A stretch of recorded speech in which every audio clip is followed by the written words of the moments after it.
Welcome to this explainer. Today, we're looking at one of the absolutely most beautifully interconnected historical narratives ever recorded.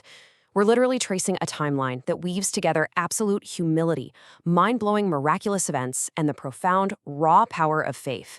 And it all centers right around Prophet Zakariyya and the deeply blessed family of Imran. Okay, let's dive into this. What happens when you ask for the impossible? I want you to just keep that question in the back of your mind as we go through this explainer today, because what we're about to see is this incredible chain reaction of historical events where the impossible doesn't just happen once. No, it happens over and over again, totally reshaping the legacy of these figures forever. Chapter 1. The Humble Prophet Zakariyya. So Prophet Zakariyya was a deeply righteous man. He was actively guiding the children of Israel in Jerusalem, overseeing the holy sanctuary of Beit al-Maqdis, and just delivering these tireless sermons. But here's the thing, despite his massive spiritual stature, his day-to-day life was incredibly grounded. He was actually a carpenter. He lived this very quiet, hardworking life of humble means, always eager to help those in need. But as he aged into his 90s, yes, his 90s, he harbored this one really heavy, growing concern. He had no heir. He desperately wanted a vibrant leader to step up and keep his people on the straight path after he was gone. But, well, he and his wife were well beyond the years of parenthood. Now, the Prophet Muhammad, peace be upon him, once said, "No one has ever eaten food better than that which his hands have earned." Imam Nawawi actually points out that Zakariyya's profession as a carpenter perfectly reflected this exact idea. His immense humility and absolute dedication to honest living really defined his whole character.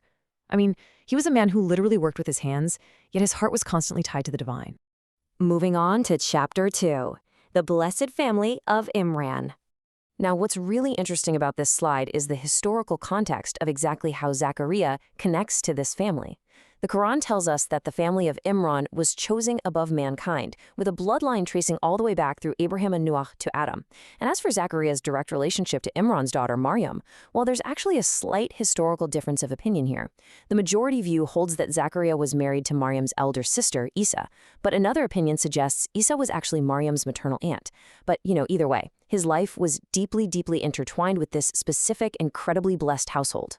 The story of this household takes a huge turning point with Imran's wife, a deeply pious woman who was believed to be named Hannah. Now, she was unable to conceive, but the historian Ibn Kathir notes that one day she saw this simple, really beautiful moment in nature. It was just a bird feeding its chick. But seeing that sparked a deep longing within her, and it inspired this incredibly sincere prayer. "My Lord, I dedicate what is in my belly entirely to your service, so accept it from me." Notice her focus there, right? Her ultimate goal wasn't material success for her child. She literally just wanted her child to be entirely devoted to God, safe from all those worldly temptations. And God absolutely heard that prayer and granted her a daughter, Maryam. And here's a really fascinating fact to kind of anchor this. Then number one, did you know that out of 33 different women referred to throughout the Quran, Maryam is the only one explicitly mentioned by name? Number one. In fact, an entire chapter is named after her. The historical sources also tell us that at birth, she was entirely protected. She didn't even cry because she was completely shielded from the whispers of Shaitan right from the very start. Which brings us to Chapter 3. Choosing Maryam's guardian. So by the time Maryam was born, her father Imran had actually already passed away. And because Imran was their imam, the priests and leaders of the time eagerly argued over who would get the honor of raising this really special orphaned child. I mean, they just couldn't decide. So they essentially held a lottery using their writing quills. And look at how this whole thing escalates. Step 1, a child picked a quill from a container. Step 2, they put the quills in a stream, saying the one that resisted the current would win. Miraculously, Zakariyya's quill stayed perfectly afloat and completely idle, while all the rest just washed away. So the priests changed the rules. Now the quill that moved with the water would win. This time, Zakariyya's quill shot downstream fastest, while the others sank. Through these undeniable, step-by-step moments of divine intervention, the guardianship officially went to Zakariyya. Let's look at Chapter 4, Miracles in the Sanctuary. So Zakariyya built this secluded sanctuary right inside Beit al-Maqdis for Maryam, just so she could study and worship in total peace. He was literally the only person allowed inside. But a bit of a mystery began to unfold. Every single time he entered her sanctuary, he found fresh produce. But not just any produce. Get this, he found summer fruits perfectly fresh in the dead of winter, and winter fruits totally fresh during the peak of summer. I mean, imagine the genuine surprise of a man in his 90s unlocking a door and discovering a physically impossible provision sitting right there in a closed room.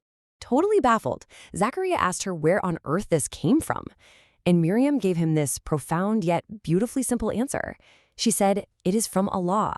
Surely Allah provides for whoever He wills without limit." That right there, that is the turning point of our whole explainer today. Her unwavering faith served as a massive catalyst. Zakariya didn't doubt her for even a second. Instead, a huge light bulb just went off in his head. Chapter 5. The Birth of Yahya.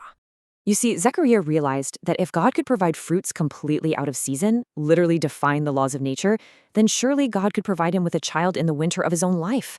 So he raised his hands and made this absolutely breathtaking prayer. "My Lord, surely my bones have become brittle and gray hair has spread across my head, but I have never been disappointed in my prayer to you." I want you just to feel the emotional weight of that for a second. A 90-year-old man, a humble carpenter, laying bare his physical frailties, yet asking for the absolute impossible just to ensure the spiritual future of his people. And this brilliantly illustrates how the divine response wasn't delayed at all.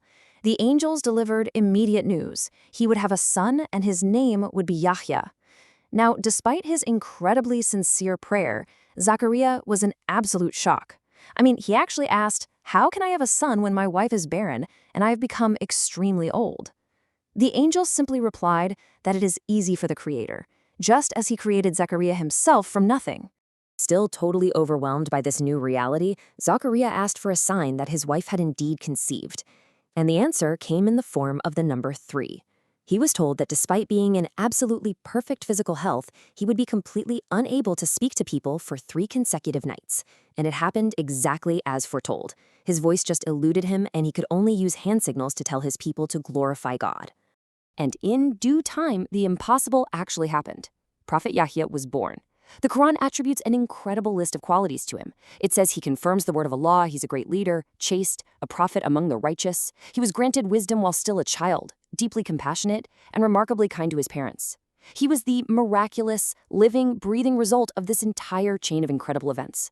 It's a legacy secured because an old man saw out-of-season fruit and dared to dream big. So what does this all mean for us today? What should you actually take away from this? Simply put, nothing happens by chance, and no sincere prayer is ever wasted. The divine was quite literally just waiting for Zakariya to make that prayer. From Hannah's sincere prayer inspired by a tiny bird, to the flowing quills in the stream, to the unseasonal fruits in Maryam's private chamber, every single element was a perfectly timed stepping stone connecting ancient miracles to the reality that true, sincere faith yields incredible results. Which brings me to our final thought. I want to leave you with a question to really reflect on as we wrap up this explainer. If Allah can provide fruits out of season, defying every single natural expectation, what can He provide for you? Think about what you consider impossible in your own life right now, and remember the humble carpenter who never stopped asking. Thank you so much for joining me today, and keep exploring.